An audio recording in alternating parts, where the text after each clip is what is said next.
अब एक स्टार्ट कर रहे हैं ग्रामर का, जो बहुत सारा आप लोगों को ऐसा लगता है कि कंफ्यूजन वाला है, नहीं आ रहा है, नहीं समझ में आ रहा है। और देखो थोड़ा सा दिमाग लगाओगे एकदम सिंपल सा ग्रामर है, कुछ है नहीं इसमें, सिर्फ हम लोग कभी सुने नहीं है, कभी पढ़े नहीं है, इसके लिए हमको लगता है ट्रांजिटिव क्या है, इंट्रांजिटिव क्या है। देखो अभी आपको तुरंत समझ में आ जाएगा। देखो सिंपल से मैं आपको बता दूं ट्रांजिटिव और इंट्रांजिटिव वर्ब के बारे में। ऐसा वर्ब जिसको किसी और वर्ड की जरूरत पड़े, किसी और ऑब्जेक्ट की जरूरत पड़े सेंटेंस का मीनिंग कंप्लीट होने के लिए, वो होगा ट्रांजिटिव वर्ब। और ऐसा वर्ब जिसको किसी और को जरूरत नहीं है, खुद में ही मीनिंग निकल रहा है, तो वो होगा इंट्रांजिटिव। लिखा हुआ इतना लंबा चौड़ा, ठीक है कोई दिक्कत नहीं, हम लोग समझने के लिए लिख के रखे हैं, जब कभी हमारे दिमाग से निकल जाएगा तो इसके लिए। बाकी आप सिंपल में ऐसे समझ के रखो ट्रांजिटिव वर्ब कैसे पहचानोगे, जब ऐसा वर्ब दिया हो जिसको किसी और ऑब्जेक्ट की जरूरत पड़े सेंटेंस का सेंस कंप्लीट करने के लिए, तो वो होगा ट्रांजिटिव वर्ब। और ऐसा वर्ब जिसको किसी और ऑब्जेक्ट की जरूरत नहीं है, वो होगा इंट्रांजिटिव। लिखा हुआ है देख लेते हैं।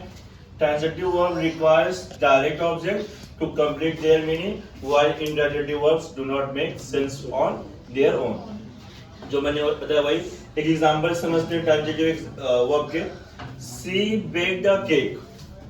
अच्छा मैंने ये देखा इसमें वर्ब क्या है, बेक। अच्छा मैं सिर्फ इतना बोल रहा हूँ, सी बेक, उसने बेक किया, कुछ मीनिंग निकल रहा है क्या? नहीं।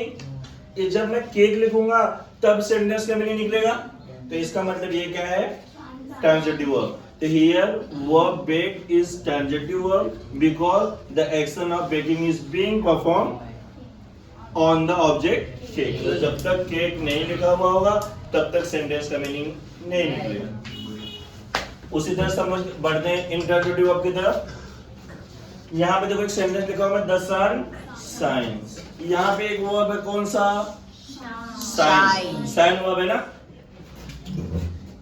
ये साइन वर्ब है इसमें। अच्छा ये साइन देख के मुझे ये समझ में आया कि जो सूर्य है वो चमकता है, किसी और ऑब्जेक्ट की जरूरत है क्या साइन को? No sir. मतलब ये कौन सा वर्ब है, इंट्रांजिटिव। जो मैंने लिखा अब एक्सप्लेन कर देता हूँ। Here the verb science is intransitive verb because it does not need an object to complete its meaning.